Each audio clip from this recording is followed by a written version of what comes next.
revenge.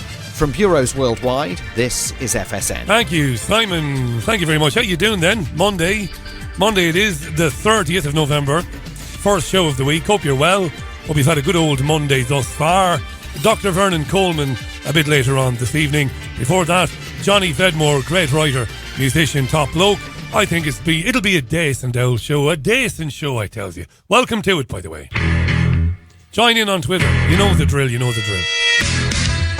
It's the Richie Allen Show. Broadcasting live on richieallen.co.uk and multiple platforms around the world. And now, here's your host, Richie Allen. Yeah, if anything, the live Richie Allen radio show is at least an antidote to the constant 5 o'clock UK government briefings. I didn't realise it till I just looked at the BBC. But as I speak to you now, dear friend, Matt Hancock, that absolute goon, that spoon of a muppet, Matt Hancock, is briefing the media from Downing Street again. Never ending. Anyway, Johnny Vedmore and Dr. Vernon Coleman swapping emails with Dr. Vernon today. He seems to be in good form, as am I. Love to be with you, I love. Right, let's just jump straight in. I've got to get through quite a bit between now and 5:25 when Johnny joins the programme. I was going to watch The Goonies last night. Why were you going to watch The Goonies, Richie? Well, because I had Bacardi'd the bejesus out of myself. Something I hadn't done for weeks. I'd been off that hard stuff for weeks. I had a few Bacardis yesterday after a few Guinnesses. I'm not big. I'm not proud of it. But I Bacardi'd the living bejesus out of myself and got all nostalgic again and said I'd watch The Goonies. I didn't end up watching it. There was a trigger warning on it. Did you see this? I put a screen grab on Twitter. Trigger warnings for The Goonies. Everything comes with a trigger warning now. And it says on Sky under the film, this film has outdated attitudes, language and cultural depictions which may cause offence today. Film was made in 1985. Fat shaming? Junk? I don't know. I don't know what attitudes were expressed in The Goonies that might cause offence to anybody today, but that's a real tragedy, isn't it? The development, the advent of this nonsense, trigger warnings. And the Manchester United footballer who hails from Uruguay, a man called Edison Cavani, he's in the soup today. He played a blinder yesterday afternoon down at St Mary's against Southampton, and he scored 2 goals and bailed Ole Gunnar Solskjaer. He bailed him out of the shite, really, did Edinson Cavani, the 33-year-old Uruguayan. And on Instagram after the game, one of his mates congratulated him on his performance. So Edinson replied, "Gracias, negrito." Gracias, negrito. So he's in the soup now. You can't say that. That's racist. That's racist now, apparently. And I told this story before, so I'll tell it again really briefly. When I lived and worked in Spain, for a time I worked at a dreadful radio station that was based at the Kempinski Hotel, which is a 5-star, beautiful hotel. And we were fed in the underbelly of the hotel with all the other staff, with all the hotel staff, the porters, the waiters, the waitresses and all that. We were fed in the underbelly. And one of my co-presenters was a brilliant presenter called Sonny. Sonny is black and he's originally from Panama. But he grew up in America. So he had a fantastic American accent, East Coast accent. Sonny, lovely fella, black. And we were sitting down in the canteen one afternoon and the phone went in the canteen and a very comely Spanish waitress ran to the phone. I'm a perv. Ran to the phone and she answered it. And when she answered it, she looked up at the rest of the canteen and she said, "Hey, negro, telephone." And this black kid got up and went to take the telephone. And as he did, he pushed the Spanish girl. They were laughing and joking. And he said something rude to her that made her laugh. So I looked at Sonny and I said, "Jesus, Mary and Holy Saint Joseph, Sonny, did she just call him Blackie?" And Sonny said, "No, it's not like that. It's a Spanish thing. It's an affectionate thing. It isn't racist." I said, "You wouldn't mind it?" He said, "No, I've been called negro by my mates back home in my Latino mates back home in America and in Panama. No big deal," he said. Anyway, but Edinson Cavani might get a 3-game ban for saying "Gracias, negrito." Troy Deeney, who's a very smart man, very well spoken, He's a black footballer who plays for Watford. Troy was on TalkSport today. He said, yes, Edinson didn't mean to cause any offence. Yes, it's fairly common in Spanish-speaking countries, but ban him for more than 3 games, said Troy Deeney. Where's the niceness gone? Where's the decency gone out of people? Where's the option to say, hey, Edinson, it's all right in Latin America, but saying Negrito might wind some people up over here, so maybe just keep an eye on it. No, straight to ban him. Now for matters more serious. Nadeem Zahawi is a Tory MP, and an ugly Tory MP is he. Horrible bastard. But he's a health minister. He's been given the job of overseeing the rollout of the COVID vaccines. He has. Nadeem Zahawi. He's the man to manage the rollout of the many COVID vaccines. He was on BBC World at 1 today, BBC 4, Radio 4, Word at 1, talking a lot about vaccine uptake. And, well, you really need to hear this. This is important. What we can't do is, compel people. We all, actually the opposite, we can compel people to take the vaccine. We can demonstrate why it is the safest way of being able to be healthy. But you wouldn't be compelling them to take it, would you?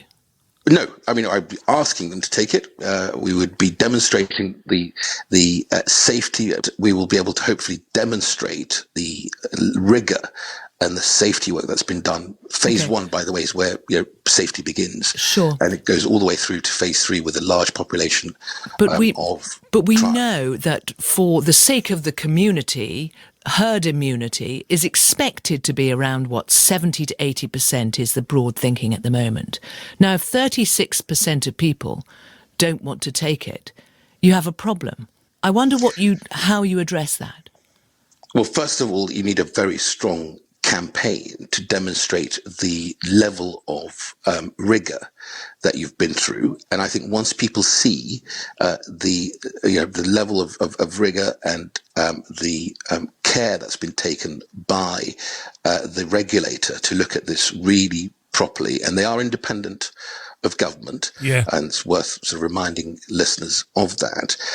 I think you'll see that. They're independent of government, he said, but are they independent of the big pharmaceutical companies? Maybe not. I think you'll see that number when they see their friends and family and others being vaccinated. That attitude will change. The transparency is really, really important. And that's what I'm pushing my whole team to make sure we do and are ready to do. And I think you'll find that number will begin to come down. Would you like to see those who are perhaps deliberately pushing conspiracy theories about vaccine dealt with more harshly? Should the government look at introducing a new law to tackle that? Yes. He goes on to what we can't do is... He goes on to say that we need to put all of the burden on the social media companies, right? But then it gets very interesting. Listen to this. It's good for your family. It's good for your community. Listen to this now. This is about whether the vaccine could in any way be compulsory or mandatory. It's good for your family. It's good for your community. It's good for your country to be vaccinated. And ultimately, people will have to make a decision. Okay, but presumably it will be the case that if you have a vaccine, you will then have some form of immunity passport. And we know that Baroness Harding, who's running Test and Trace, is looking at this idea of even having it in the app, that proof of your vaccine status. That is presumably going to limit what some people do. If you want to go to a football game, for example, or if you want to get on a flight. We are looking at the technology and, of course, a way of people being able to inform their GP that they've been vaccinated. But also, I think you'll probably find restaurants and bars and cinemas and other venues, sports venues, will probably also use that system, as they've done with the app. The reason I think partly the app's been so successful, I think we're touching just under 19 million downloads of the app, is because a lot of places that you would go to, they've got the QR code from the NHS that you scan for your own safety. And so I think in many ways, the sort of the pressure will come from both ways, from service providers who will say, look, demonstrate to us that you've been vaccinated, but also pressure will come from service providers who will say to you, demonstrate to us that you've been vaccinated. And I predicted this. I said this months ago. This is how it's going to work. It'll be the private sector. It'll be the private sector saying to you, You can't come in unless your digital health passport demonstrates to us that you've had the vaccine. This is tyranny. It's what tyranny looks like. And it's a word that's become a bit cheap, maybe out of my mouth because I use it so often, but it is tyranny. But also, we will make the technology as easy and as accessible as possible. Okay, so it'll become virtually impossible to do anything if you don't have the vaccine. I think people have to make a decision, but I think... Yeah, it'll become virtually impossible to do anything if you don't have the vaccine, said the Radio 4 presenter very helpfully. You'll probably find many service providers will want to engage in this in the way they did with the app. Yeah, you won't be able to go anywhere unless you've had the vaccine. And I am never going to have the vaccine. It's as simple as that. Fortune magazine ran an article over the weekend. You may have seen it, you may not have seen it, discussing how your boss... this is in the States now, how your boss, how your employer might be in a position to insist that you have the job. Coercion. It's how I saw it from day one. And I think I might be right. I'm often wrong, but I think I might be right. Will celebrities be used to go all out to persuade people to take the needle? Here's Rachel Burden, BBC Radio 5 Live this morning about 6:15 a.m. Story on the front page of The Guardian this morning that they are perhaps looking at using sort of trusted celebrities to be advocates of the new coronavirus vaccine. Now, I don't know whether this is actually going to happen, but it did lead to a discussion this morning about who would you trust? And that's not to say there is any assumption here that you wouldn't trust this vaccine anyway. I will be first in the queue as soon as I can get one. That is for sure. I'll be first in the queue if I can get one. That's for sure, says the BBC presenter. But who would you listen to? Who is your sensible celebrity? Who do you think the message could be best sold by in terms of go out, get this vaccine, stick a needle in your arm? Love to know this morning. Inevitably, names like David Attenborough came up. Olivia Colman. We're sort of international treasures here, aren't we? Miranda Hart was my suggestion. 85058 at BBC 5 Live. I mean, equally, you might want to suggest people you definitely wouldn't listen to. A couple of candidates for that this morning. Yeah. She goes on to talk about Rita Ora, who's a singer, allegedly. I don't know much about her music.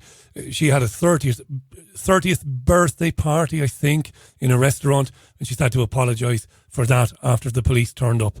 Amazingly. So there's Burden talking about how she'll be first in line to get the vaccine and talking about getting celebrities to push it pretty hard and to tell people it's very safe.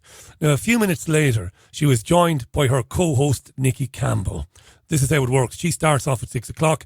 At 6:30, she's joined by Campbell, who broadcasts from home, like myself. And Campbell was all for the idea to get celebs to push the vaccine. Morning, Nikki. Good morning. Tina's put a little Christmas tree up in my study here. Oh. What a dickhead. Yeah. I need to FaceTime you so I can see it. I don't have anything here. I'm going to have to bring in some tinsel. I'll give you a wee photo. I like this idea about sensible celebrities. Oh, I've got some more suggestions here. Enlisted and influencers as well with big social media followings in this campaign to persuade people to have a COVID vaccine. I've got the perfect one for you. But anyway, will I? Yeah. Well, I can give you suggestions from Margot. She's come up with quite an extensive list. Matt Lucas, Stephen Fry, Nadia Hussein, great shout, Marcus Rashford, and the girls from Little Mix. Yeah. I got it. The girls from Little Mix. I got it, though. I got it. Go on. Davina. Oh. Perfect. Yeah. She could turn up on your door with vaccines. Davina McCall can turn up on your doorstep with vaccines the way Shane Ritchie used to turn up to see where your white's whiter than white. There's never been a greater virtue signaller on planet Earth than Nikki Campbell. The Nikki Campbell who looks out for Britney Spears. This is what you're paying. I haven't ever had a TV licence in the UK. BBC. There's no way. Nothing could compel me to pay for the BBC listening to that garbage. I mean, this is garbage. Do you know what? She'd deliver it with a smile. Wouldn't she? And a hug. Oh, no, you can't do that. That woman does not have a smile on her face. She is brilliant. I think she's top of the pyramid for this one. I shall add her to the list. Marvellous. Top of the pyramid, eh? Nikki Campbell, Rachel Burden there. Number of you were in touch with me over the weekend, including the oft-mentioned your one Crowley, my great friend Jean Ann, about the Late Late Toy Show. Late Late Show is an Irish magazine television programme, one of the most successful, one of the longest running television shows in the world. And once a year, obviously around Christmas time, the programme becomes the Toy Show, and it's all about children and toys, the latest in in toy development and all of that sort of nonsense, and music and all that sort of thing. Must have been different this year because of all the COVID nonsense. A number of you were very upset at a sketch which was contained in the toy show on Friday, a sketch involving a little girl called Saoirse, who was demonstrating on the programme, demonstrating how to administer a coronavirus vaccine to a toy dog. Now, it's a shame you can't see this, but we can hear a little bit of it. The programme is presented by a world-class goon called Ryan Tubridy.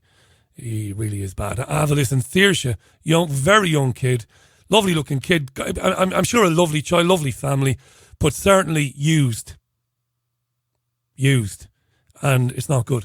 Who's this? This is Toby Tubridy, and he's here in the vet centre today to be tested for coronavirus. Okay, so Tony Tubridy is being tested. Was he reporting any symptoms? No. So Toby Tubridy, the dog, the toy dog, is asymptomatic, is having a coronavirus test but doesn't have any symptoms. Oh. No, he's just a hypochondriac. Okay, so what are you going to do with Tony Tubridy for the test? So first we need to take a sample of all his known contacts.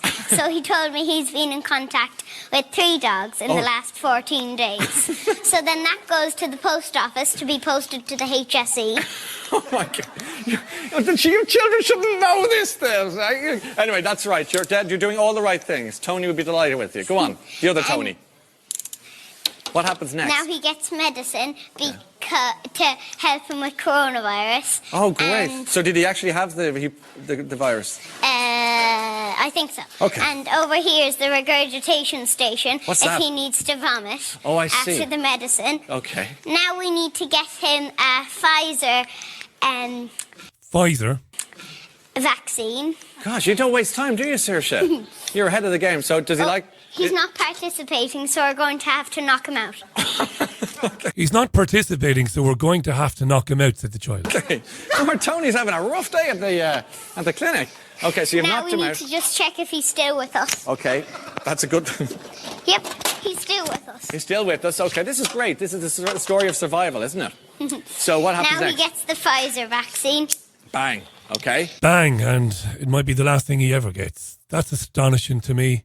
As somebody who learned his trade in Ireland, in my country, that was unthinkable when I began my career in journalism in 1998. Unthinkable. There's no point in me elaborating on that. That's astonishingly bad on so many levels. The child was obviously rehearsed. She was rehearsed pretty hard for that little sketch. And it's basically an infomercial for Pfizer on the national broadcaster on a Friday night. And apart from Jim Corr, apart from Jean Ann, and Jean Ann and Jim Corr are well known. Jean Ann's a journalist, an actress. Told you all about Jean Ann before. Apart from them, there aren't too many people complaining about that or asking questions about it. But that's where we're going. Vaccines. It's 21 minutes past the hour. Welcome to Monday's Richie Allen Radio Show. Don't forget Dr. Vernon Coleman will be on the radio with me in the second hour. Great to catch up with Dr. Vernon again. I was a bit disappointed in Ian Collins today. I caught a little bit of Ian Collins on Talk Radio, and he was scathing. Maybe scathing is overdoing it a little bit. Maybe I'm overdoing it. But he was very condemning of people who marched in London on Saturday, and he was questioning their motives, which is a bit gaslighting, really. Surprised you don't ask some of these people to come on and explain why they felt the need to assemble and to congregate in London on Saturday. They have every right. It's a human right to be able to move about freely, regardless of what the goons, the morons, the muppets, the thickos at Imperial College London say. It is your human right to go, to travel, to walk where you please and when you please. And nobody should be critical of that. Bonnie Greer made me laugh the other day. Jesus, imagine a black woman and all that entails, all the history. She'll know her own history of black suppression, of the human rights marches. Dr. King, imagine coming out and criticising a freedom march. We're here now, aren't we? We're in the times we always feared we'd be in. When I come back in a moment from this tune from ABBA, which is a great little stroll down memory lane. Johnny Vedmore, the journalist, will be with me. For more on Johnny, go to his website, johnnyvedmore.com. If you change your mind, take a chance.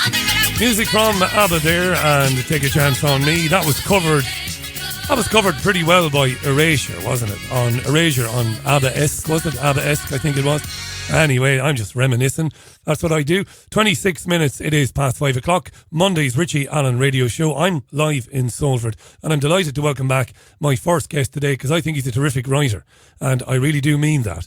Go to his website, johnnyvedmore.com, but you can read him a lot on unlimitedhangout.com, another very good website with a lot of very good information, unlimitedhangout.com. Musician, writer, and it's been ages, so let's just get on with it and welcome Johnny Vedmore back to the programme. Johnny, welcome back. How are you? Hello, I'm here. Can you hear me? You sound fantastic. Welsh dulcet tones there. Good to have you back on the programme, mate. And I got a fantastically complicated setup, and unfortunately it didn't work for me. Sure, look, these things happen. You, before we talk about your work on Pfizer and the coming vaccines, I'm not sure if you will be aware that the government has appointed Nadeem Zawahi. Yeah, they couldn't have found a darker character. And he's going to roll it out. And in an interview with BBC Radio 4's Word at One today, he basically accepted the presenter's contention that if you don't get the vaccine, you won't be able to do very much. Now, as a musician, my friend, how do you feel when you hear that? I mean, the coercion thing, I suppose we could say we saw coming, but the idea that your social life, maybe even your working life, might be curtailed severely if you don't have the vaccine. What's your response to that? Right. Well, first of all, they had already done so much during the time of austerity to destroy the music industry, the live music industry, the working man's music industry, the place where people go to actually play in clubs. All of those clubs were closing down. They were constantly being harassed by authorities anyway, due to, like, you know, they would build a flats next to a nightclub or a live venue. And then the people in the flat would obviously complain, and then they'd have an excuse to close the places down. Slowly through the whole of Cardiff, really, each venue that we used to have had already been shutting down before this whole year happened, this dystopian nightmare that we're entering into now. So I mean, all it does is put a final nail in the coffin and force people really to go digital with a lot of their stuff, which is what the aim of this is anyway, is to try and force people into a digital world. And when you're talking about the restrictions they're going to put in place, well, I'm looking to getting out of this country, because they're going to put they announced on the 28th of November, and it was in the Telegraph and the Scum and the other various newspapers saying that we're going to have vaccine stamps in their passports before we can travel overseas. And this is a start of keeping you in one place. This is a start of making sure that they can keep everybody. The whole point of this is to keep everybody indoors as much as possible. I mean, it doesn't matter what the reason is behind them keeping us indoors. That is the main aim, because it stops any protest, it stops any backlash towards these. There's no public policy debate anymore about anything. If they want to do something, and they've made that quite clear when you're talking about the new telecom technology that takes over after 4G that you can't mention, or things get pulled down. I mean, you can't talk about these, and this is a real big problem, is we can't talk about public policy. We can't have a debate within the public. We can't say what's the evidence, what's not the evidence. Let's make up our mind and then let's support it or not support it. We're being denied that basic right that we have always had. We've always, I mean, since I was born at least, this ability to go and bother the powers that be until they listen to us. And they taking that away on purpose. This is fundamentally how the future is going to look to them. This isn't just over the next year and the next vaccine. This is for a long time. This great reset doesn't take 1 year. It doesn't take 2 years. This thing that they've been denying for years that has been happening and is happening right now. This is like we are right on the first moments of when it gets physical, when they actually start putting things inside our bodies without our consent. That moment is already being put into action. We're coming up to it. Operation Warp Speed in America, and the same equivalent over here. I mean, what is the 7th of December? If you want to be free, you're gonna over the next, especially 3-4 months, you're gonna have to find another place to live than Britain, than America. Is there anywhere to go? I'm going to ask you in a minute more about that, because I want to stay with something. There will be people screaming at their devices now saying, Richie, challenge Johnny, challenge him. It isn't mandatory. But of course it is mandatory. What he said today, Zahawi, to the BBC Radio 4 presenter, was he basically said that the private sector will basically drive this. So it's one thing to say it's not mandatory, but in the same sentence they're saying you won't be able to do very much unless you have it. That's coercion, that.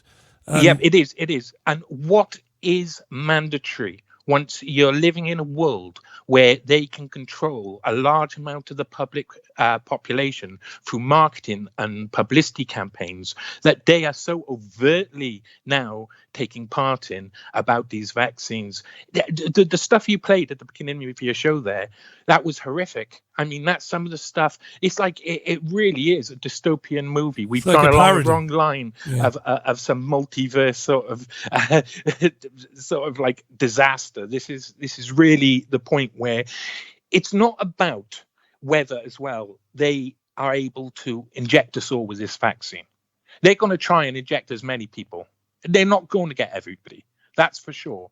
But our fellow humans, the people who may not know or may not have read or may be being duped, the most vulnerable in society, those people are the ones who are going to be affected. And we're going to watch that happen and say, oh, it's all right because it's not mandatory for everybody. You know, it's only this vulnerable lot over here, which we've been protecting up until we make that decision not to protect them, which is exactly what's happened in 2020. Do not resuscitate being put up on people's beds nearly straight away. As soon as the virus had hit into, gone into action in March, the actual campaign, the COVID campaign that's behind the virus, as soon as that had gone into function, they already have their agenda set up. They know exactly what they're doing. They're going to push forward in trying to target certain members of our society. And I'm writing at the moment for a site called Unlimited Hangout, which is run by a lady named Whitney Webb, who is one of the most fantastic independent journalists out there, uncovering the cyber operations and the vaccine operations and a lot of the Epstein stuff. And she does marvelous work. Well, one of her reports the other day went deep into how they're targeting vulnerable people and ethnic minorities first. And this is obvious, put the black man in the vanguard and get right behind and make sure that you don't have to have that problem in the future, because maybe it'll all go wrong. If it all goes wrong, okay, it'll be disabled people and black people who will be hurt by it. And that's the approach they're taking. They're making this vaccine along all sorts of social lines, and it's all about dividing and conquering. That's what they're doing, and that's what they're succeeding at the moment. Yeah, they are. I mentioned in the introduction, you didn't hear me, I did mention the website. I mentioned your own website, johnnyvedmore.com. Yeah. But those articles, unlimitedhangout.com, I did mention earlier, as well as Johnny's own articles. There are articles by other journalists and by the owner of the website that are very interesting. I recommend people check it out if they haven't before. Johnny Vedmore, the musician and independent journalist, live on the Richie Allen Show today. It's a great article about Pfizer, and we obviously don't have time to get into every aspect of it today, but there are a couple of aspects of the article I want to pick up on. But before I do that, where, Johnny, in the name of Jesus, where is there on planet Earth that any of us could say, well, I'll go and live there? Where? Venezuela? Where would you go? Where would you even consider going, Right. Okay. Well, I would say that there's no place is free of this. if you look from Australia to Chile to everywhere in the world, this is global. This is so all-encompassing. But it comes down to the fact of standing up and fighting against them. You can be here in Britain and you can stand up and refuse it. Yeah. But there's more chance that they're going to force you down.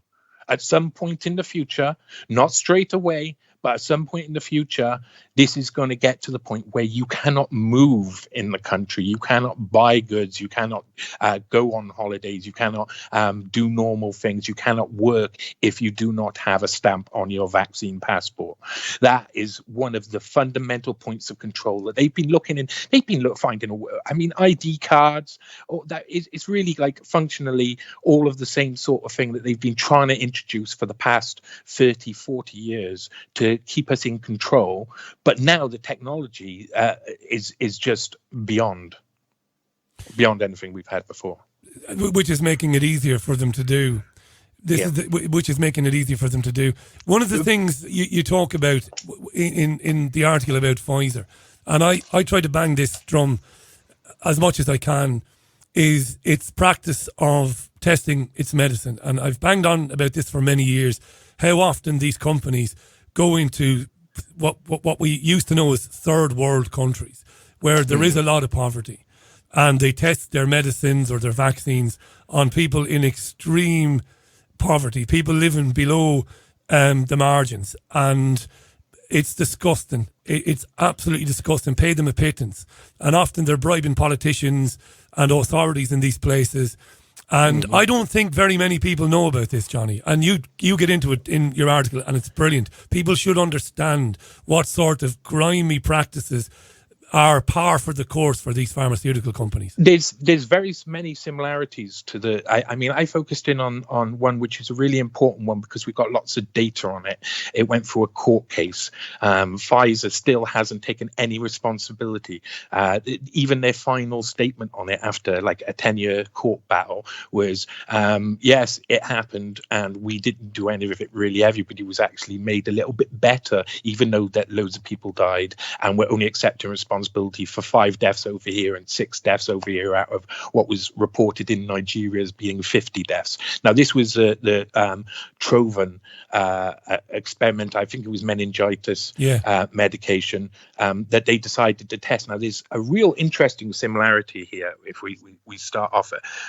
When they wanted to do this test, number one, they didn't tell people quite what they were doing, so they didn't give all of the details out, and that sort of transparency isn't a surprise, but is especially not in a place like Nigeria because they were in Kano State. So a lot of the people around there weren't so educated, didn't know. They thought they were turning up to give their children a meningitis jab during a meningitis outbreak.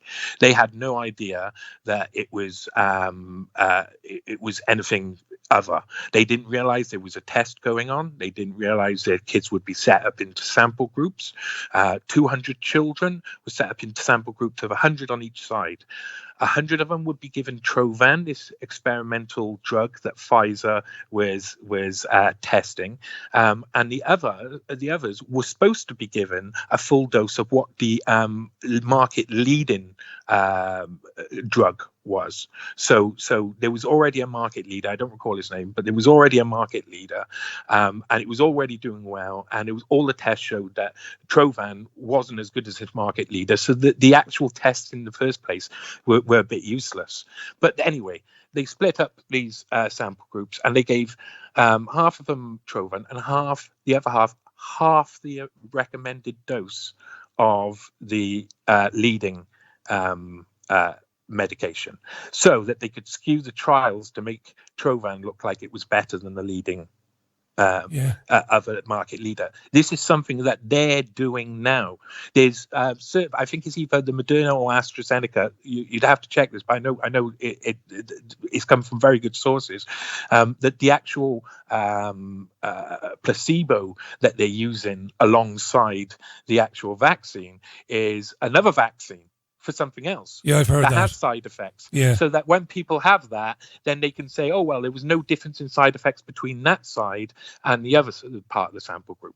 So it's how they skewer the results to be in their favor all of the time. And they're doing this publicly.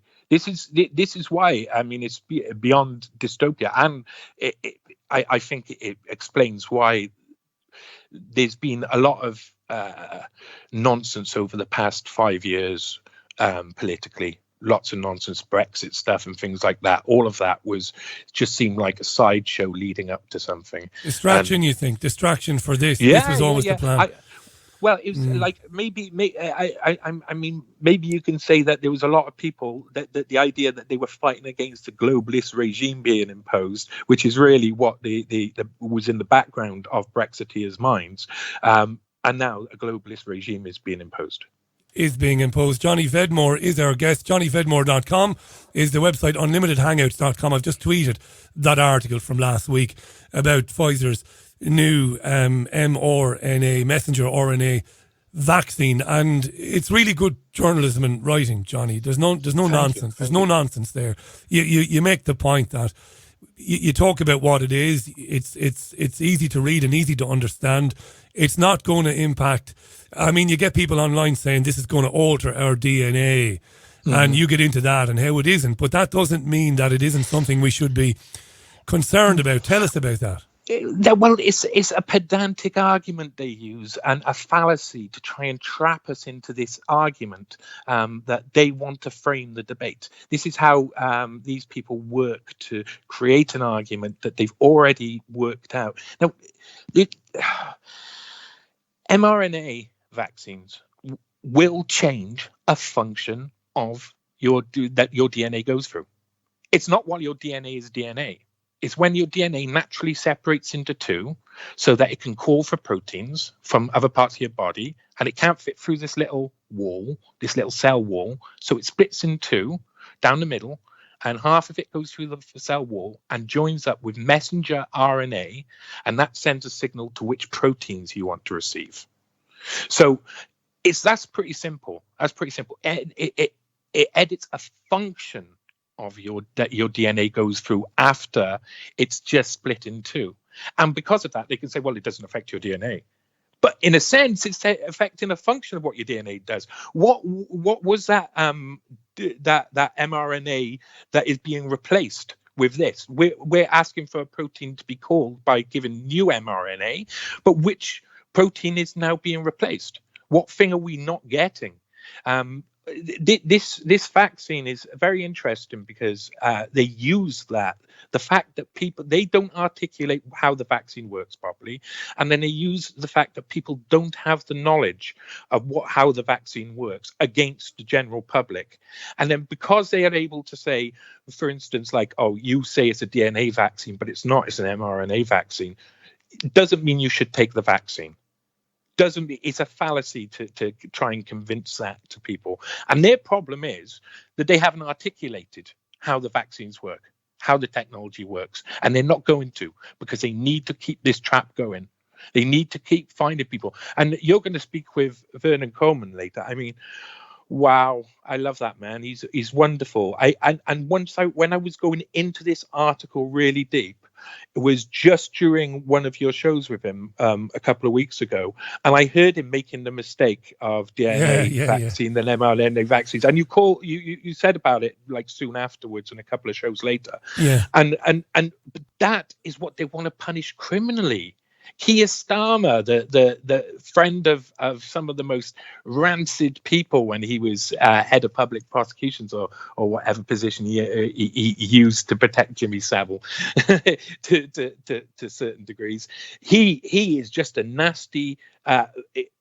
He's an establishment person. He'll do whatever they tell him to do, and he's there saying, "Oh, let's not question anything the government does. Let's not question any of this. Instead, let's criminalize people for not understanding something that the drug companies and the government and the scientific advisors had not properly articulated to the people. Yeah, he does. The Labour Party is in favour, not just of punishing social media companies, but if anybody has heard in recent weeks, people like Lisa Nandy, Angela Rayner and others on television, they have called for sanctions against ordinary men and women for what they call misinformation, which in many cases isn't misinformation. It's questions that should be being asked by Nikki Campbell, Rachel Burden and BBC Radio 4, but rather than ask those questions, they're champion. I mean, if you ever heard anything like it, did you ever think you would live to see the day when a BBC presenter would say, I'll be the first in the queue to get it? Love, it's your job to ask questions about it.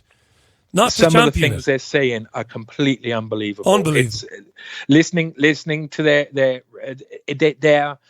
they're in. They're probably going to get. I mean, I bet you in a year's time we'll discover that loads of people got bonuses for their time pumping out pro-vaccine arguments. And to be honest, all of this it's all been so rotten for so long. We've really got to realize. I mean, because we talked about on our first ever conversation, we talked very briefly about Jeremy Corbyn, and he's a really good example of how all politics fails really badly. You get an opportunity to stand up and speak against the atrocities and the crimes that a very small band of elites are doing all around the world, and you don't take it at all. No, you ignore it. You hide away from it because you know that you're only there because you're getting paid for doing it. At the end of the day, he takes a salary, and he took a salary to be quiet at the end of it. And I know lots of people will see him as a hero and will say he was the best ever, but he proved to be very weak. He proved to be one of the weakest leaders around at a time where we need one of the strongest. It was heartbreaking for me. Someone to stand up against people like Netanyahu, not just cower down and only like apologize for the smears that he should never apologize for anyway. The majority of whatever they said in the news at that time was amazingly put together, coordinated by people attached with the Israeli embassy, and it was just like, I mean, it's a shit show, man. It is, and I still feel sorry for people. I remember when he was put forward for the leadership contest, and people got Joe Cox. Yeah, Joe Cox was one of the ones he put in forward. That's right, and everybody got very excited. And I was telling anybody who would listen that if he did win, it wouldn't make any difference. And I remember speaking to a chap who phoned in one of the phone-in shows very early on, and he thought, you're very hard, Richie. I was at a meeting with Jeremy many years ago, and the things he said, Richie, about the Zionist influence in UK politics, the things, and I said, listen, he's never again going to repeat any of those things. And I got, understandably, I got hammered for me being a socialist, and I take no pleasure whatsoever in being proved It's the right. hope. It's the hope. The hope that kills you. Hope. The hope that kills I you. mean, it really does. It keeps you as much under the thumb as the authoritarians do, as the people who are trying to get you, and the people who hope is supposed to fight against. They're the people who keep us under the thumb as well by acquiescing and accepting and just keeping going forward with this idea that one day someone nice will come along and convince everybody else to be nice in a system where nobody's nice. Nobody's nice. If you, part of my issue came with Jeremy Corbyn halfway through when I was really deep into the research of the historic child sex abuse scandals, various ones, and seeing that he didn't do anything in Islington at the time when Margaret Hodge was and she's man, I've been investigating lots of the cyber the Israeli front cyber operations that are happening, and even Margaret Hodge's name has come up when I'm looking through there. She's involved in so much. She's involved in so much. She is spread everywhere. There's a few of them. They who have been so loyal to their masters for so long that they're untouchable. Stay in that position. They don't get more vile than Margaret Hodge, by the way. Agreed. JohnnyVedmore.com. Johnny's done a lot now on historic child sex abuse. Very, very worthwhile. If you haven't read any of those articles to get to start digging down into some of that stuff. It's coming up for 7.5 minutes to the top of the hour. We've got Johnny for another 10 minutes or thereabouts. Let's go back to kind of where we are now. Mm-hmm. I'm not pessimistic. Not by nature, I'm not. But I'm struggling to see a way out of what's coming in the coming months. I seem to be surrounded by people. When I say people, I mean the people I live near and around and the people I meet, and they just can't wait for the vaccine because it's so horrible living like this miserable feckin' existence that they think, fan dabby dozy, I'll get it in March and we'll just get back to normal. And I think, I don't see anything stopping that. I mean, Zahawi said they worry that maybe 36%. No, he didn't say that. The BBC presenter said to him that polls shows that maybe 36% of those polled are unlikely to take it at the moment. But Johnny, I'd love that to be true. I'm not even sure that is true. No, what do you think? No, I was amazed. I'll be really honest with you. I went and renewed my passport. Is coming back very soon, and I'm looking to get out of here in the next 7 days, 6 days. Right. I can't. I'm looking to get out of Britain. And I went to. I had to go to the supermarket to have one of those digital photos with a code done for renewing my passport. And I walked into the supermarket for the first time since lockdown has happened. I did not want to be part of any of that. I did not want to be part of any of that. I got local shops where more local shops where they know the situation and they don't force you to do anything like wear a mask or anything like that. So I prefer to stick with those guys. Anybody who doesn't agree with it. But I went into the big Tesco's, massive Tesco's that's on Western Avenue in Cardiff, and there was not one person, not one. It was full up as well. It was really busy because Wales is like slightly open at the moment, so it was really busy, and not one of them was free of a mask. They were all wearing them, and they wouldn't look at me in the eye, and it felt quite weird. It almost felt like floating through this dystopian landscape where people have just given up. They've already been. It's so amazing how quickly the majority of people will just bend over. Oh, Johnny, I was listening to Emma Barnett this morning for my sins. This is the dirty side of my job, having to listen to I do the same. I know you do the same. You're a proper journalist. Listening to people like Emma Barnett, I mean, dreadful stuff. But there was a fascinating exchange this morning. She was phoned by a woman called Julie from Birmingham, and it was genuine. It was no setup. And Julie, I've got the clip here, but I'm not going to play it today. I might play it later in the week, or not play it at all. Julie was delighted to report to Emma Barnett that recently Julie rang up the old bill and dobbed in one of her neighbours who is a hairdresser and who was accepting clients in her home. Oh, it makes me sad. Sad, not on angry. A human sad. level, it makes me really sad on a human level that somebody who's trying to make some sort of money during hard times has a neighbour like that. Imagine that. I couldn't believe it. And to be fair, Barnett did ask the right questions. And when they were speaking, the tweets were coming in and they were pretty harsh. Basically saying to Julie, you're a grass. Some of them are very rude, but one or two of them are like, that's terribly sad. How can you, exactly as you said, how could you do that to your neighbour? What is she doing? She's cutting people's bloody hair for a living to put food on the table. That's exactly what my mum did when she was young. She was a hairdresser, apart from when she was working in a warehouse cutting the edges off cheese, old mouldy cheese. She was, is that right? And working in the hospitals. I mean, she worked for, when I was very young, she worked for the NHS washing test tubes and stuff. Oh. She was a normal, everyday valley girl to an extent. She won't like me saying that out loud. But she wouldn't have survived without me cutting hair. Now imagine that same person today in a way that is so esoteric.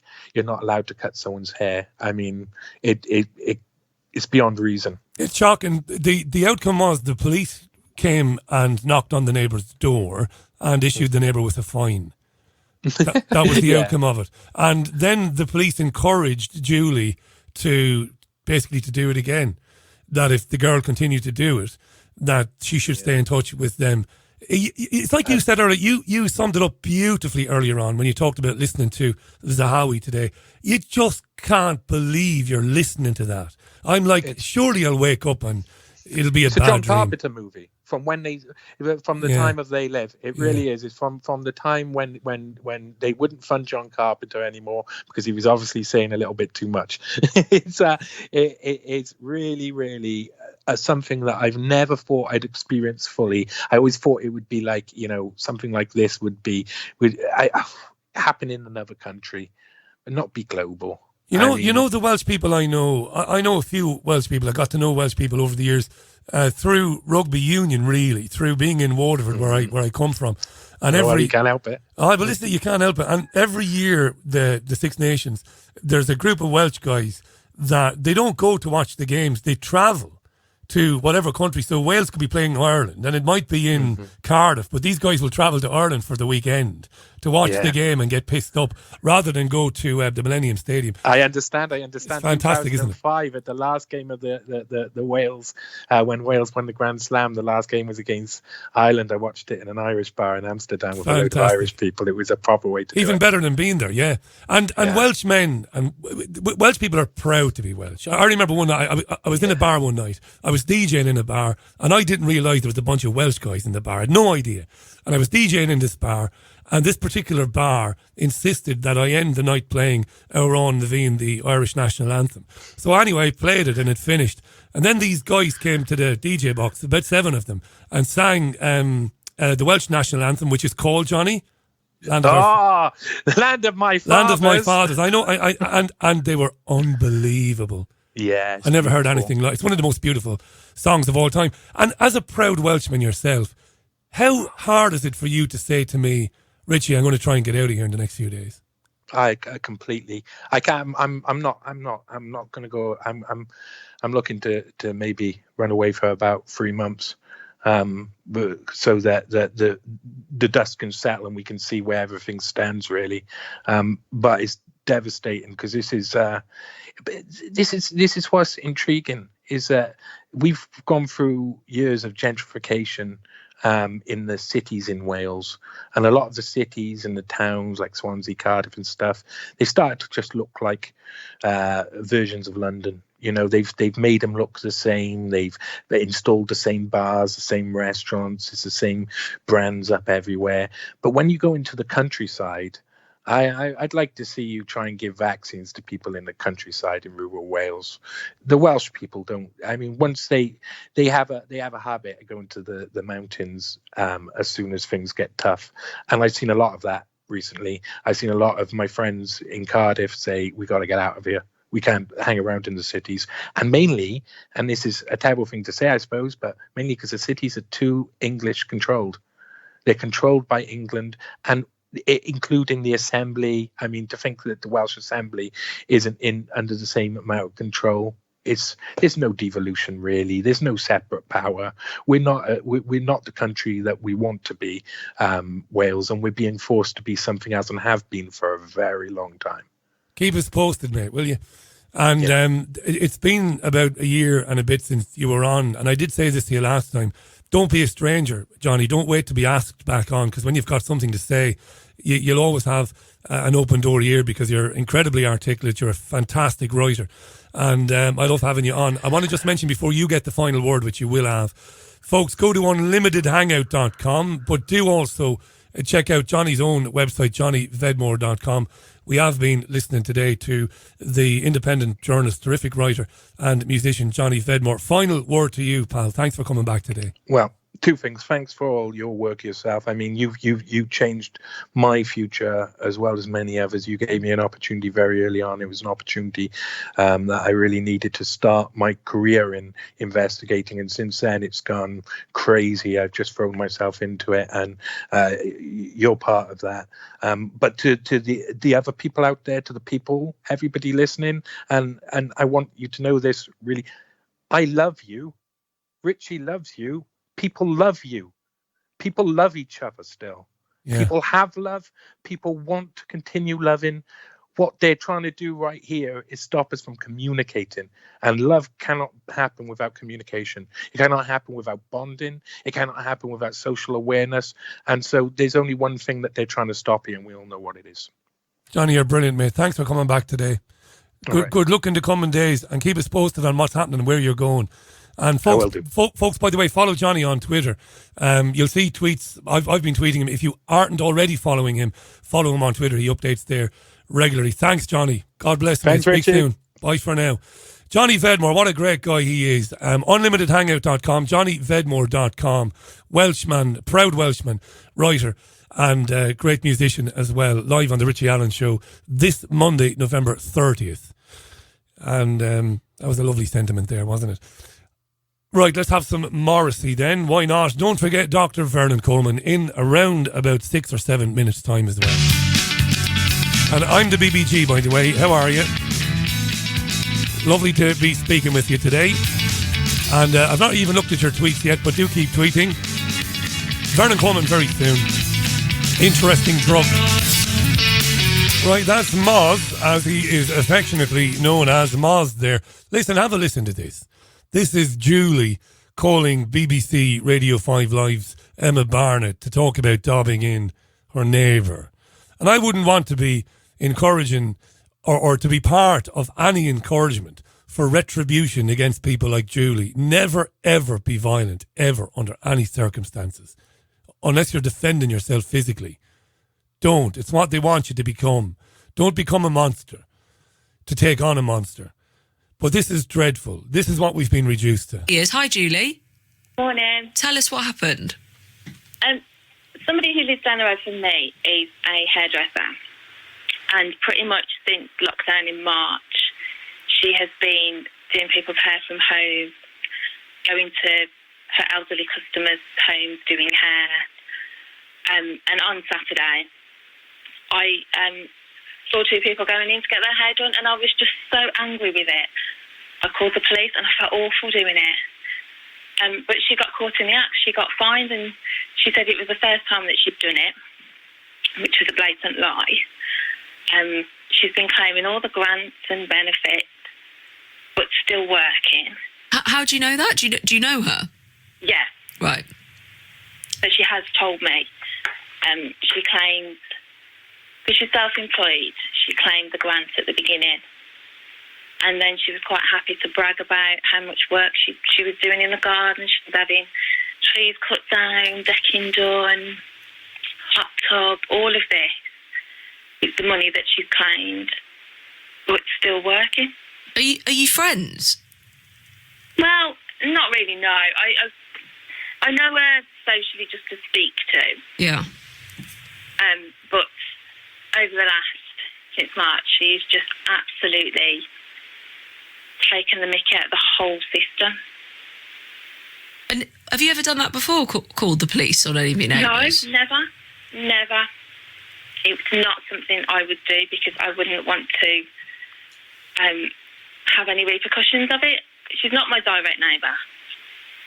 And we live on quite a busy road, so the chances of her finding out that it was me are quite narrow. Pretty cowardly stuff, that, isn't it? Very cowardly. The chances of her knowing it was me who basically dropped the dime, as they say, stateside, are very remote because we don't really live near one another. I detected the smell of horse manure from Julie there. We don't know each other that well, just to see one another socially from time to time, and yet we're supposed to believe that this hairdresser was claiming money from the government and working at the same time, and that she told Julie this.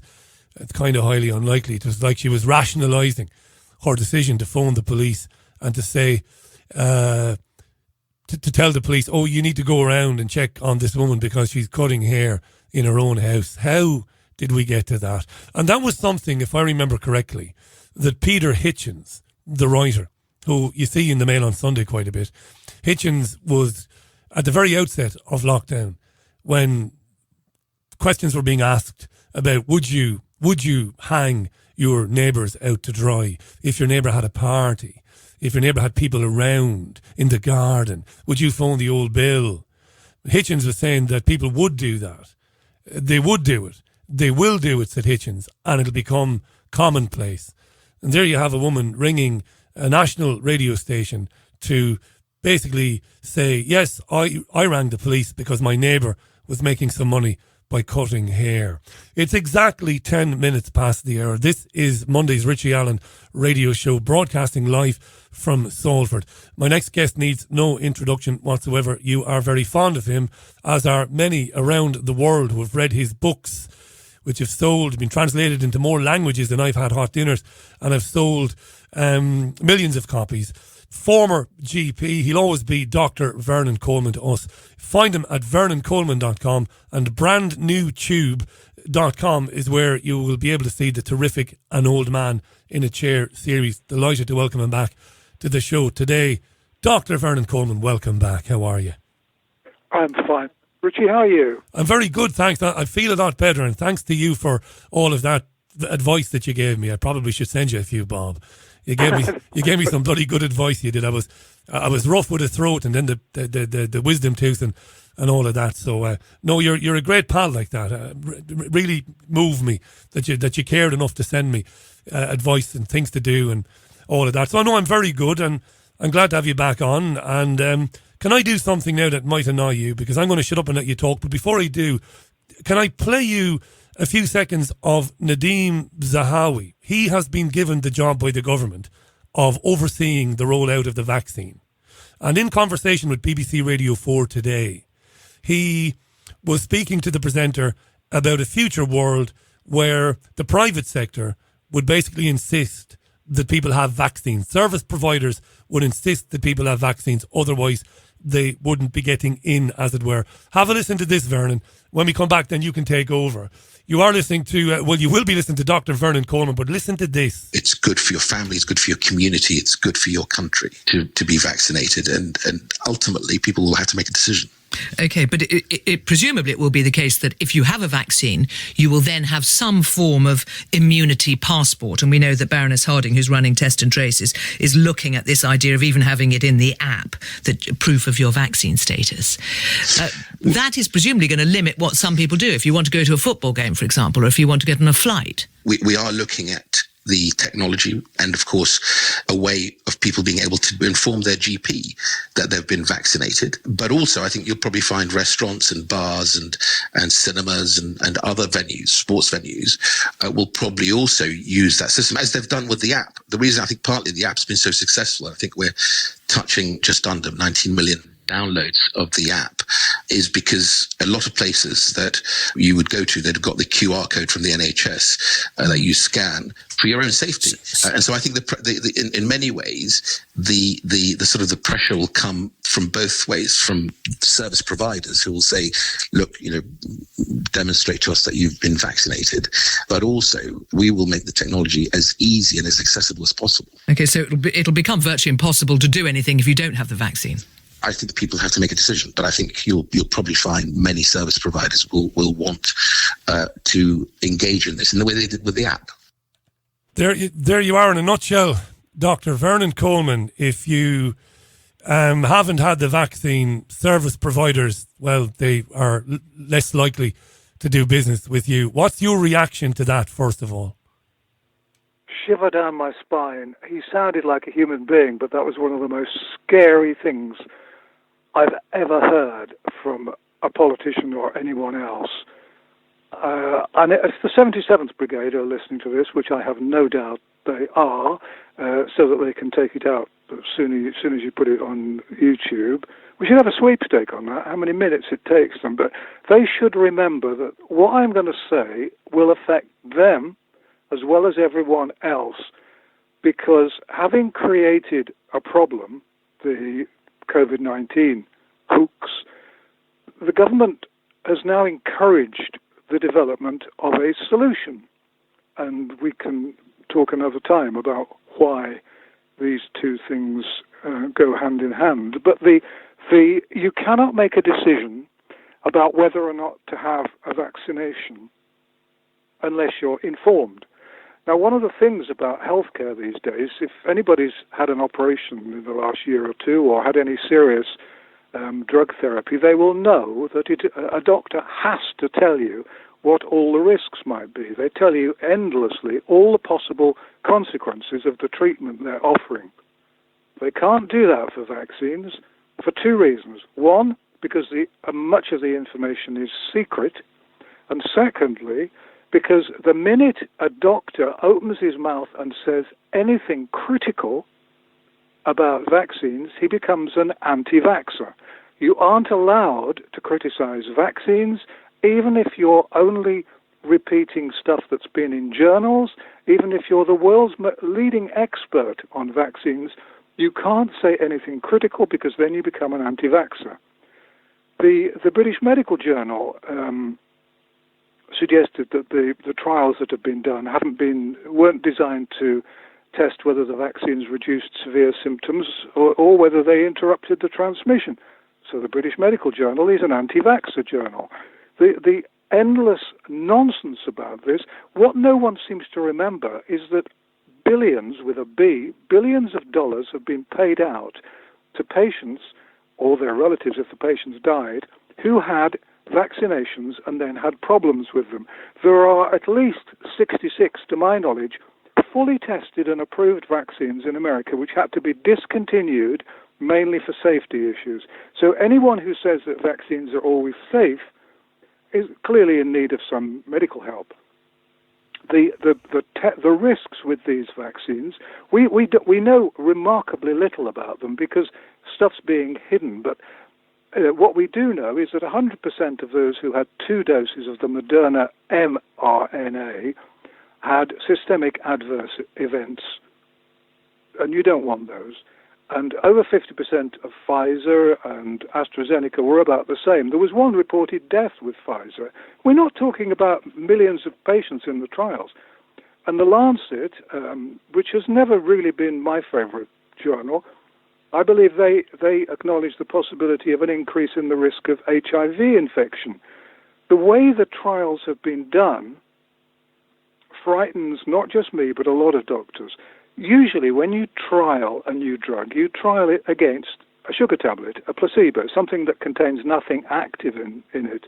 Now, from what I've been able to find out, AstraZeneca tested their product against a meningitis vaccine, which has significant adverse effects. Yeah. So one would reasonably expect that their vaccine for COVID-19 would come out quite well. That's not a placebo. In my book, it's not a placebo. And remember, these drug companies, AstraZeneca, they've been fined huge amounts of money for fraud. My book, this isn't a plug because it's free. My book, COVID-19, Greatest Hoax in History, is available free on thelightpaper.co.uk as a PDF, and it's available free on my website. Download it and then look for AstraZeneca and look for GSK and look for and the other vaccine companies, and you look and you think, do I really want to trust? Because that's what we're being told to do. We're being told to trust these people. The Financial Times, which is hardly normally critical, they ran an article the other day headlined "Doubts Raised Over AstraZeneca Oxford Vaccine Data." So the Financial Times is now officially an anti-vaxxer newspaper. Yeah. I never thought I'd say that. FT, anti-vaxxer newspaper, because they've said something critical. They said that there were 2 mistakes. There were 2 problems with the AstraZeneca. One, there was a mistake in the dosage given to the trial patients. And secondly, according to the FT, they tested people under 55. Well, they're going to be doling this out to people who are a lot older than 55. Here's another thing. The head of Operation Warp Speed in the States, which is the one that's getting the vaccine done as quickly as possible, is led by a former GSK executive. Look up GSK. GSK, of course, is a company that Valance, our chief scientific officer, worked for many years, and in which he still has quite a considerable number of shares. I hope the 77th Brigade is taking note of all this, because this is your body that they're going to put this vaccine in. because I've no doubt that the army will be saying you've got to have one of these vaccines. In America, they are now trialing messages. The one big trial that they're doing is to trial messages to get people to accept the vaccine.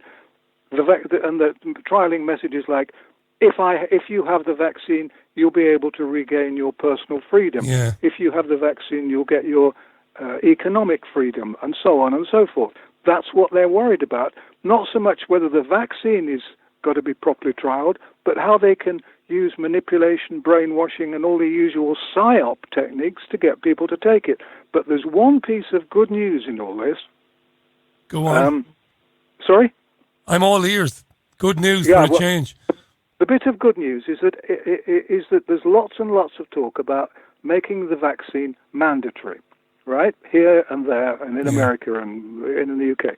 Now, in America, they are using an emergency approval. It normally takes years and years and years to get full approval for a new vaccine, because normally everyone likes to know that the vaccine is safe and it's not going to kill thousands or millions of people.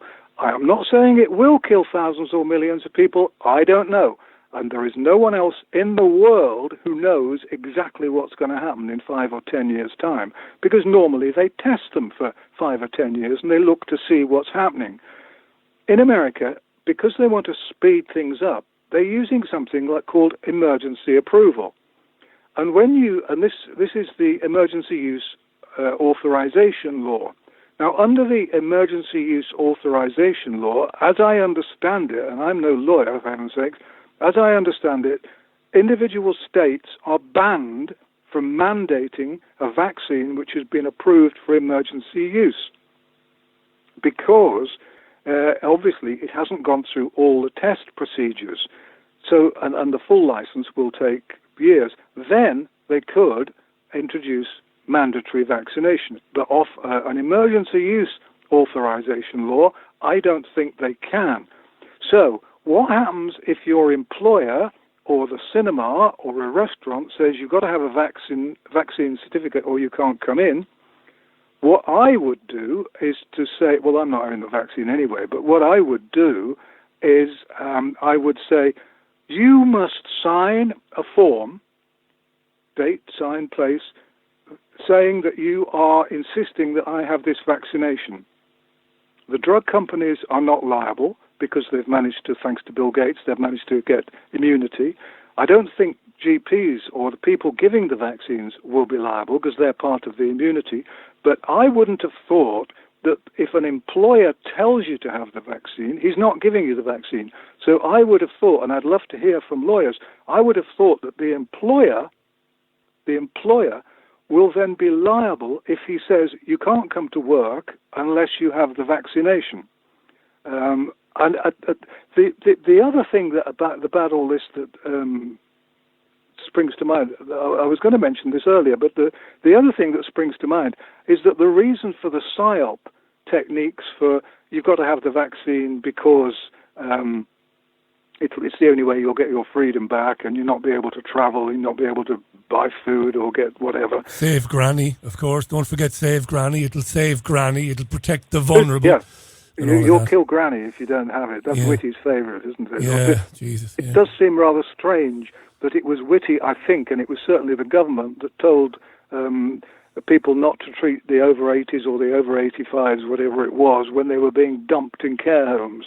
And so tens of thousands of them died around the world because it wasn't Save Granny then, was it? It was Kill Granny. Yeah. All these DNR notices, you got one wrinkle, you have a DNR notice stuffed on your chest. The fact is that around the world they have got huge problems with this damned vaccine. The first is that in America only 42% of people accept the vaccine, and 2/3 of those were concerned. I saw a survey which showed that most healthcare professionals in America wouldn't take the vaccine. In the UK, just 40% of GPs, I think it was 40%, said they wouldn't take the vaccine. Believe me, the rest are either liars or morons, and I suspect that there might be a certain amount of, well, let's not rock the boat, because don't forget GPs are going to make a fortune out of giving this vaccine and the flu vaccine. The flu vaccine's normally a 10 quid something a shot. They're going to get 12 quid a shot, and there's 2 shots for the COVID vaccine, so you can work that out. If an average GP has got 2,500 patients, multiply that by 2 by 12, it's more than 12, but I can't remember what it is. 12 something for giving each jab. So you can imagine that GPs, well, you can't imagine, but it's a fact, GPs have got a vested interest in flogging this vaccine, but even so, 40% of them said, I'm not having that, thank you very much. And to that I would add, I've known a lot of doctors in my lifetime, I've never known one who has vaccinations. You've never known one that actually takes their own medicine. That's really interesting to me, that. I've not known one doctor who had vaccinations for flu and all the rest of it. The problem comes back to the thing I said right at the beginning, which was that when you have a vaccination or a drug, you want, or anything, you want to know that the risks with it are smaller than the risk of not having it. Yeah. That makes sense. And with vaccines, a good vaccine should stop a serious illness. It should interfere with the transmission of the illness, and it should be safe. And it should protect people more than injure people. We do not know at the moment what on earth is going to happen if they roll out any or all of these vaccines, of which the government in the UK has bought how many? 330 million doses? Paid taxpayers' money? No, I think it's more than that. But what the hell is going on? Why aren't people stomping in the streets? Well, they were the other day. Bless dear old Piers Corbyn, who gets arrested more times than I've had out dinners to use old phrase. Bless his heart, what a warrior. He's a great guy, Piers Corbyn. It was kind of distressing, really, to see people who should know better. People like Ian Collins on talk radio, criticising the protesters and questioning their real motives for being there. I have great admiration for them. It's a human right to travel, to move around, to congregate, to assemble. The right to do that. Here's a question that's come in from somebody called Glass Onion on Twitter. It isn't the first time I've seen this question. It's real speculative stuff, this. He says, or she says, Richie, any chance you could ask Dr. Coleman if he thinks there's a possibility that the first round of vaccines might be a placebo? Now, a lot of people who have gone down the rabbit hole and who believe that these vaccines are about something else entirely, and I have a lot of sympathy for these people and I share many of their concerns, they wonder if this first round of vaccines will be a placebo in order to avoid causing any harm, and that maybe the vaccines that come after will be vaccines we might be more concerned about. It's speculative stuff. What do you think of that? It's speculation, and the 77th Brigade will become hysterical. But yes, of course, anything is now possible. They're giving 2 vaccinations. Now, I'm not aware of any other vaccine of this type. You don't normally have 2 flu vaccines, 2 attacks of the flu vaccine. Yeah. Why? What's going on? We don't know very much about this, so it has to be possible. And the fact that we aren't allowed to even discuss or ask or check out what's being made available just shows how far our rights have been diminished. You were talking about the demos the other day. Has there ever been a time since the Magna Carta when people in this country, in the UK, were not allowed to demonstrate? They were even allowed to demonstrate during World War II if they disapproved of something that the government had done. This is the first time. And what on earth do the police think they're doing? Do the police not realise that they will all be out of work in 2 or 3 years' time because the snitches and the sneaks will be used to collect information? The Chinese, who are already showing us the way, are using robots. We're using drones as well. There won't be a job for the police if the government in 2 years' time needs anybody with force, people with force. They'll just bring in the military. They'll bring in the military and they'll use the Boston Dynamics manufactured drones. Robots.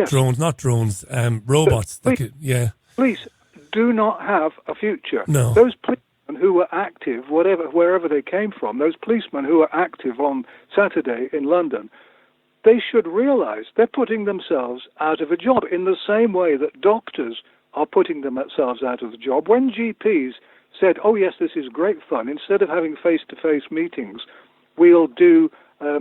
they were signing death certificates and giving out terrible diagnoses by Zoom. When GPs started to do that, they finally finished the whole point of doctors in general practice.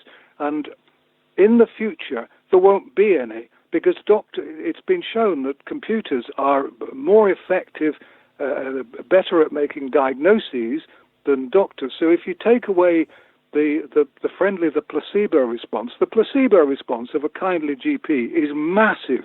If you see a nice doctor who says, if you do this, you'll get better, or I'm going to give you some pills, it's well known that has a 30% uplift. If you take away those doctors and you replace them with computers and Zooms and telephones, which is what they've done, then what's the point of having a doctor? You might just as well have a computer. And those GPs who are now working for those internet services, which an awful lot of them are, they're not doing very much GPing, but they're doing an awful lot of internet GPing and getting paid that on top of what they get paid as GPs.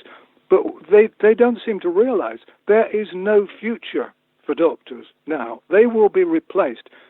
By artificial intelligence. Sorry? No, it's important to re-emphasise that. What you've just said there, the BBC has run a number of programmes recently on different BBC channels talking about how the artificial intelligence software is already there and working well to do exactly what you just described. So you would have your phone or your tablet and AI would tell you what's wrong with you and what you need to do. That's a fact. I wrote the first algorithm for the first computerized home medical computer stuff in, I think, 1984 with a pal who did the computer stuff, and I wrote the questions, and it was just a pile of huge algorithms, which I did for a book, and then also we turned into computer. It was one of those things with the tapes, which used to go hiss, buzz, whatever, and you could use it on a Sinclair something or other. But it went all around the world. We sold them all over the world because there was nothing else at the time. And that was in 1984, so you can tell how much, literally, oddly enough, it was in 1984. A great year, yeah. And did you think at the time that this was bad, this was a bad thing? Did you think, wow, in 35, 40 years' time, there won't be any need for Dr. Vernon Coleman? No, I thought that this would be a very good... The book that was allied to it, which has been long out of print, was called Aspirin or Ambulance. And the idea was that it would enable patients to decide whether they could treat something at home or whether they really needed to ring for a doctor or an ambulance. Right. It never occurred to me at the time, that this would be taking over from doctors. It was an adjunct, it was an accessory, it was something, it was like a home doctor book, but a sort of a bit more updated. You just went through the series of questions which asked you, is the patient pouring blood or is the patient complaining of pain here? Yes, no questions. It was a simple basic algorithm like all computers operate on. But it never occurred to me that was going to replace doctors. If I was talking to a 19-year-old who was looking for a career, I would say don't go into medicine because by the time you've qualified, there won't be any medicine. There won't be any need for you. Any need for you. They do operations now with robots operated by computer. They don't need doctors at all. The computer, some people will think I'm kidding. I'm not. The computer makes the diagnosis.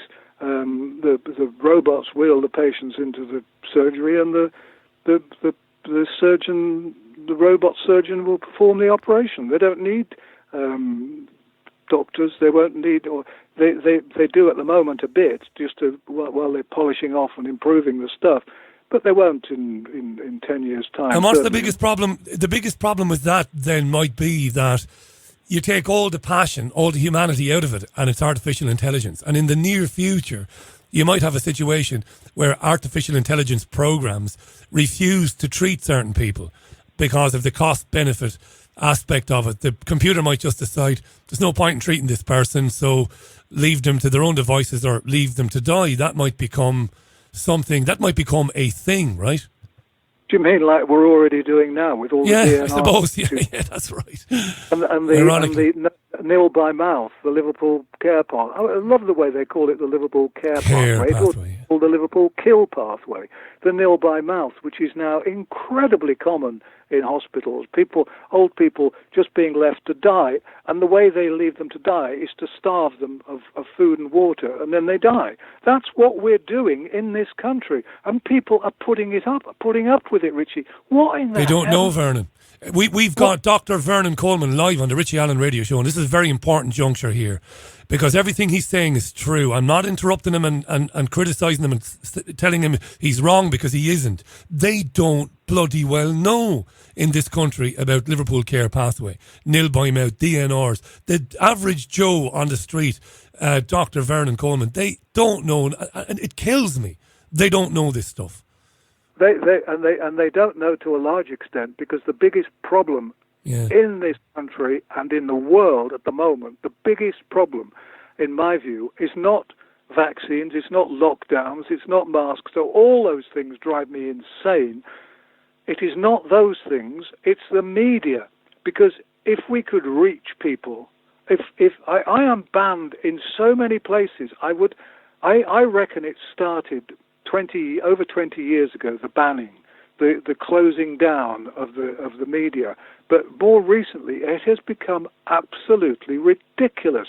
The number of people, not just me, but the number of doctors who've been banned, the number of eminent physicians who have written papers and studied stuff, and they have been banned. They've had their videos taken down by Screw YouTube, who basically just takes down anything which criticizes anything which government or the World Health Organization suggests is the right way to look at things. So if the World Health Organization said we all had to stick our heads in a bucket of custard, Screw YouTube would take your video down if you said, I don't think this is a good idea.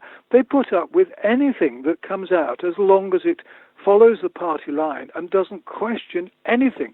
I had videos taken down because I pointed out that all the things that they were doing to kill people during the worst part of the lockdowns, when they killed, the government reckoned they'd killed 150,000. The lockdowns would kill 150,000 people, and it never occurred to the masses in the media.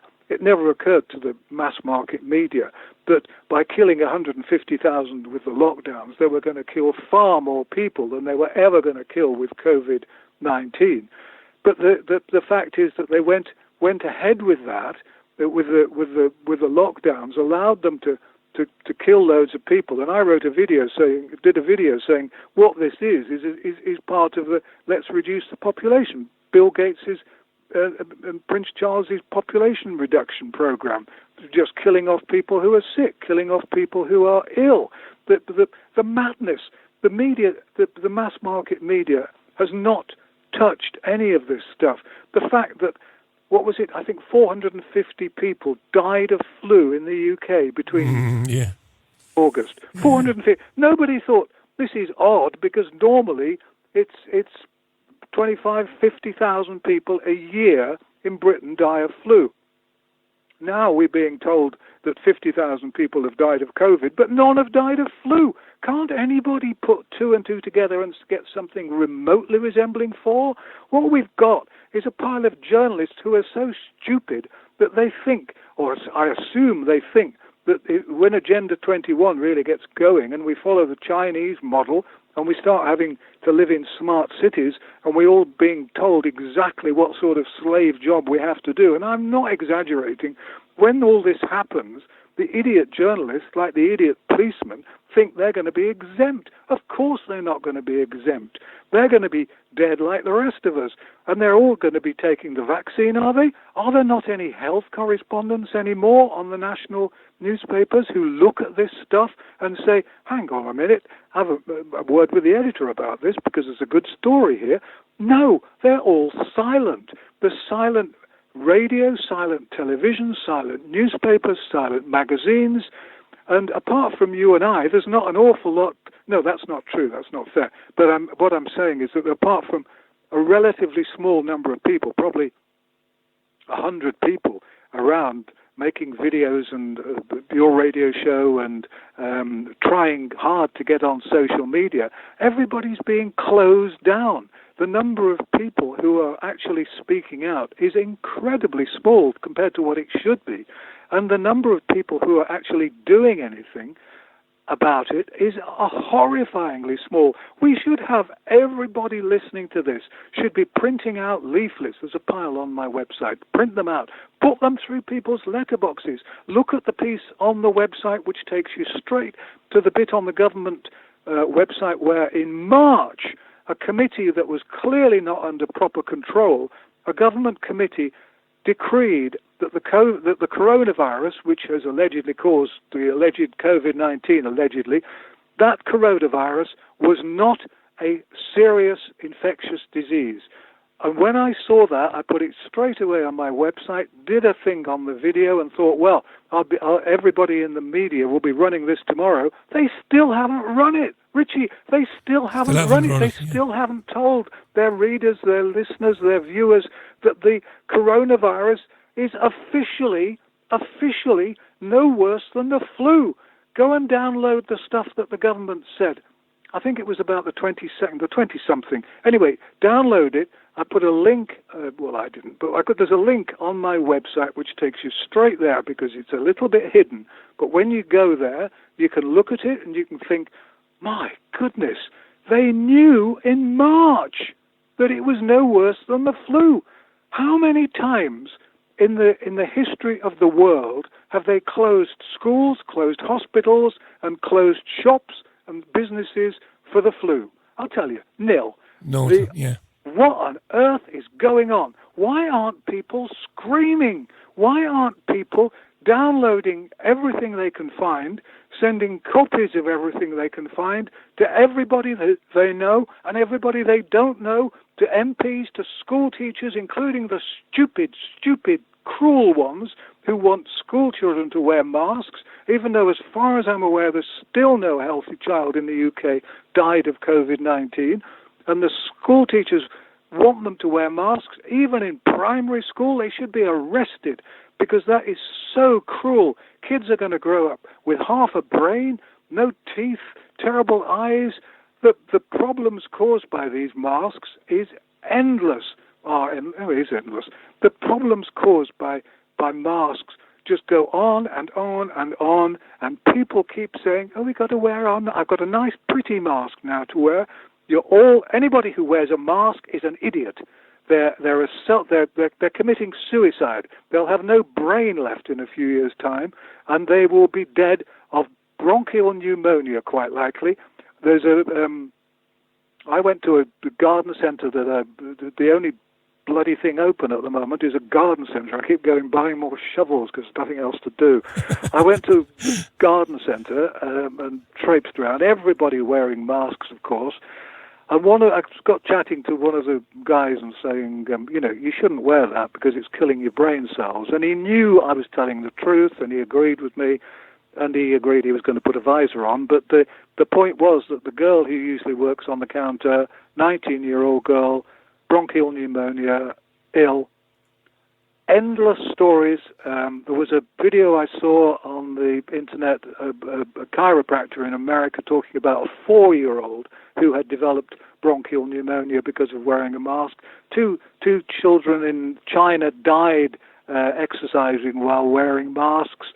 The amount of bronchial pneumonia, it is now becoming a real epidemic because when you wear a mask, you're breathing in all the bugs that the mask's got. And please, if anybody ever says again, well, surgeons wear masks, please point out to them that surgeons wear masks in an air-conditioned environment. They take them off every 2 hours. They only touch the ear loops. They don't put them in their pockets or their handbags.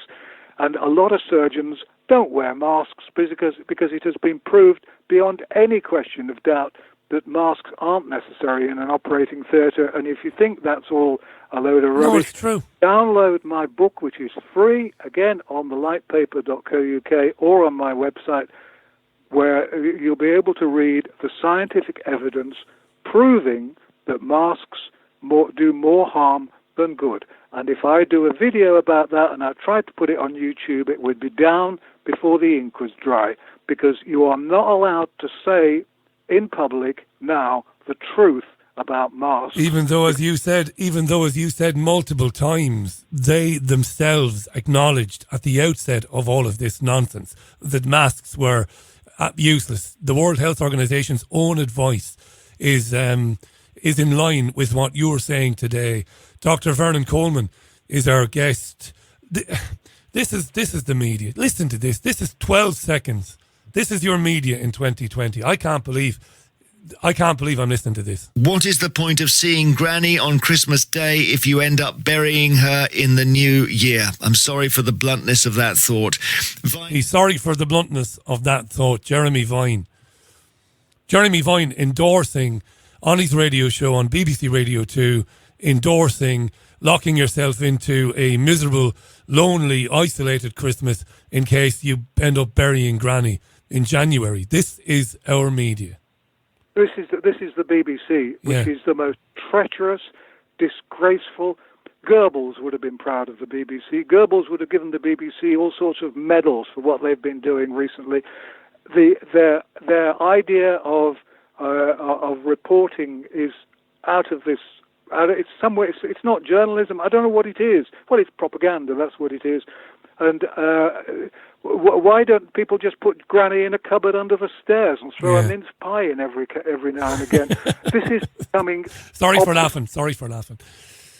I'm sorry. No, it's true though, Richie, isn't it? I mean, you can't make it up. I was trying to write a pastiche today of what they've been doing, and it's very difficult. It's very difficult to mock what they're doing. Although I think mocking is important because that's one of the ways to get people to see things. But it's very difficult to mock when you've heard. So I hadn't heard that before. That disgraceful, disgusting Jeremy Vine garbage. Yeah. For which, how much does this guy get paid a year? Well, whatever it is, it's whatever it is. He gets paid too much.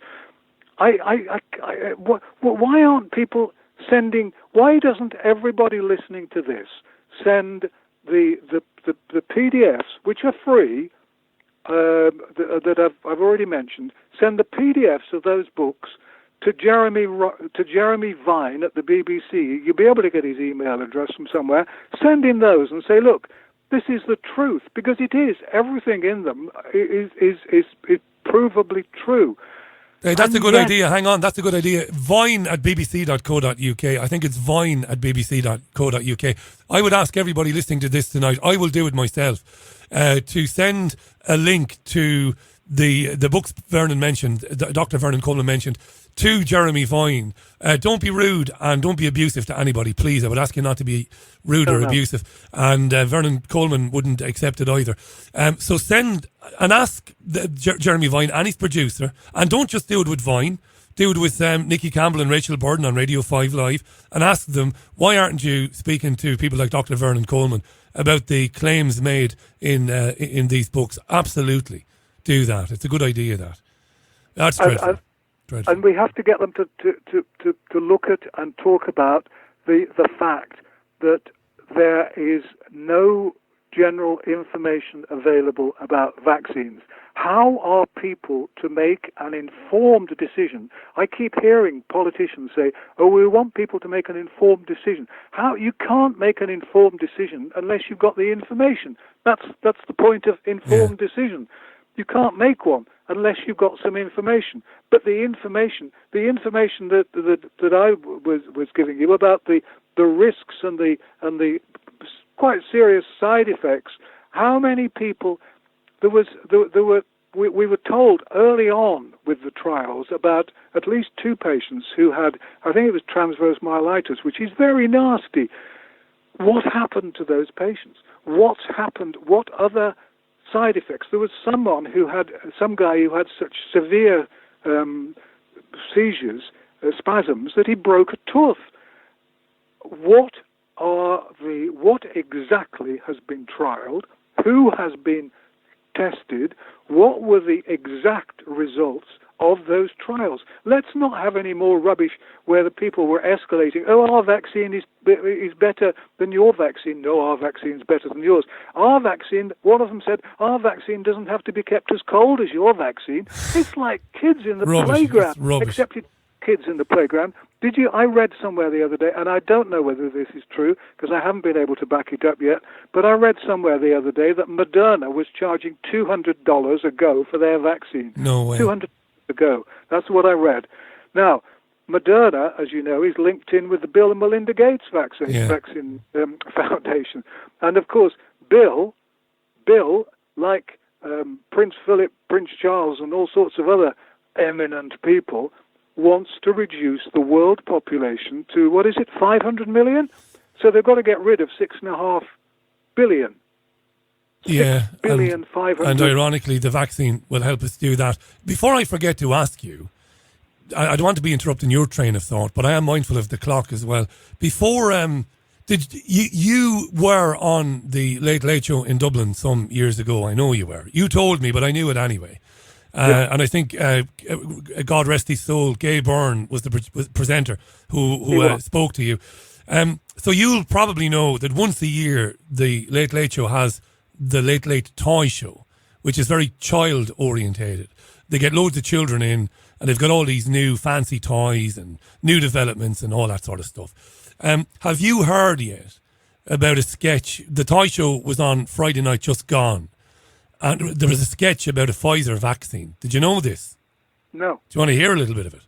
Yeah. You're not going to believe your ears. Let me set it up again for our listeners. Toy Show. Ryan Tubridy is the presenter, and there is a very young girl called Saoirse, and she's obviously rehearsed a sketch about how to inject a person with a Pfizer vaccine, COVID vaccine, and she's demonstrating it on a toy dog. This is the worst thing you've ever heard in your life now, in terms of the media. If you think the BBC is bad, have a listen to some of this. I better play it quick before we run out of time. Have a listen, Dr. Vernon Coleman. Who's this? This is Toby Tubridy, and he's here in the vet centre today to be tested for coronavirus. Oh. Okay, so Tony Tubridy is being tested. Was he reporting any symptoms? No. No, he's just a hypochondriac. Okay, so what are you going to do with Tony Tubridy for the test? So first we need to take a sample of all his known contacts. So he told me he's been in contact with 3 dogs in the last 14 days. So then that goes to the post office to be posted to the HSE. Oh my God. You children shouldn't know this, then. Anyway, that's right. You're doing all the right things. Tony would be delighted with you. Go on. The other Tony. What happens next? Now he gets medicine to help him with coronavirus. Oh, great. So did he actually have the virus? I think so. Okay. And over here is the regurgitation station. What's that? If he needs to vomit. Oh, I see. After the medicine. Okay. Now we need to get him a Pfizer vaccine. Gosh, you don't waste time, do you, Saoirse? You're ahead of the game. So does he like... He's not participating, so we're going to have to knock him out. Okay. Tony's having a rough day at the clinic. Okay, so you've knocked him out. Now we need to just check if he's still with us. Okay, that's a good thing. Yep, he's still with us. He's still with us. Okay, this is great. This is the story of survival, isn't it? So what happens next? Now he gets the Pfizer vaccine.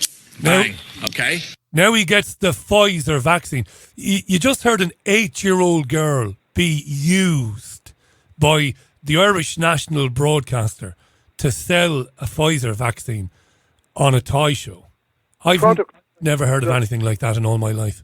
Kids used to write letters to Santa, to Father Christmas. Do you remember that? Kids used to write a letter to to Father Christmas. Now they're shills. They're doing product placement for a drug company, for heaven's sake. Yeah. And I gather that the government, apart from having the army to take down people like nasty doctors like me, the government is actually paying celebrities and, of course, quite a lot of doctors to say nice things about the vaccine so that everyone will want to have it. Every single one of those people should examine their souls and say, well, if I'm going to promote this vaccine, I want at least £1 billion a day for doing that because I am selling my soul. Yeah. What a disgrace. I'll tell you one thing. I don't pay the BBC licence fee, and I haven't done for years. And you mustn't not pay the BBC licence fee illegally, of course, but there are ways to do it legally, as everybody knows. But one of the perks, apart from not paying towards Jeremy Vine's salary, is that every month you get a threatening letter. So it's a threatening letter club. It's like a book club. Yeah, I you get them all as these well. Wonderful. They're all different every month. Yeah. A threatening letter from the BBC every month. And I love it because I reckon it must cost them at least £1 a month to send out these bloody letters. I get them so as there well. you yeah. are. Don't pay your BBC licence fee, but don't pay it legally. Don't do it illegally, of course, because that would be naughty. But then you'll get a threatening letter a month club free. Isn't that good? A good tip. It's hilarious, yeah. It's funny you say once a month because I wouldn't have known how many I get, but I think it is on average. Now that you say it, I think it's about one a month, but they're not aware of us in terms of they're not aware of our names. So it's just to the householder or whoever's responsible, you need to pay us or we'll send somebody around. Somebody came around in my previous house in Fallowfield and I answered the door. Have you got a television? I said, it's none of your business. Can I come in? I said, no. And he said, okay, have a nice day. And that was the end of that. They can't come in unless you ask them. Yeah, that's right. I feel sorry for the idiots who say, oh, yes, of course, come in. And invite them to come in and have a cup of tea and watch the telly with them. Dr. Vernon Coleman, you have been listening to the Dr. Vernon Coleman. VernonColeman.com. Please bookmark the website. Go in there on the left-hand side, you'll see the menu. Go to health. And when you click on health, you'll get links to the PDFs of the books that Vernon mentioned, but also all of the flyer text that you can use to make your own flyers as well, and brandnewtube.com. And I was delighted to hear from Darren the other day, the man behind the light paper. He said that Vernon would be making a contribution to the light paper, which, by the way, you will have the final word now, 60 seconds before we run out of time. The light paper is doing extraordinarily well. They're getting it into thousands, tens of thousands of letterboxes. What a great thing. And I'm glad that you're going to be helping out there. That's a big gift to the people at the light paper. So well done, Vernon, for doing that. Final word to you, 60 seconds, and thanks for coming back and sharing your time with us again today. It's always a joy to talk to you, Richie. The one thing I would say to everybody is this is war. This is not a campaign. This is war. Imagine that you're in France in the 1940s. You're in the resistance. Every moment that you're not working, earning a living, you have to spend some time working on fighting what is the most evil regime in our history or world history. This is not just a hoax or a fraud. This is a criminal event. And eventually we have to get all these people, the Hancocks, the rest of them, we have to get them all into court and into prison for what they are doing and what they have done, because they have killed so many people with these plans, with these programs, with these lockdowns. People have been denied medical treatment that they need. People are not getting... There are people in homes who haven't seen a relative or a friend since March. This is criminal behavior of the very worst category. And personally, I think everybody who's working for the media, like the BBC, Lord Haw must be their model. Yeah. These people. What does Jeremy Vine do? How does he create such... I mean, unbelievable. Get rid of these people. Don't pay the BBC license fee. Do it legally, of course. Don't pay the BBC license fee and smother these people with material, with leaflets, with books, so that they actually understand that there is a feeling in this country and indeed around the world that enough is enough. We have gone far too far. Stop it. No vaccinations, mandatory or otherwise, no lockdowns, no mask wearing. We want our freedom back, we want our lives back, and we want to get rid of these tyrants who are trying to destroy everything that's vital in our life and in our country. Great to have you. Thanks, Vernon. Thanks so much. Dr. Vernon Coleman, vernoncoleman.com. Look forward to doing it again real soon with you. Thanks again, Vernon. Great guy. Thanks to him for that. That's it for the programme. Thanks to Johnny Vedmore, the journalist in Wales. Thanks to Dr. Vernon Coleman. Thanks to you for listening. I've been to BBG. Bye now.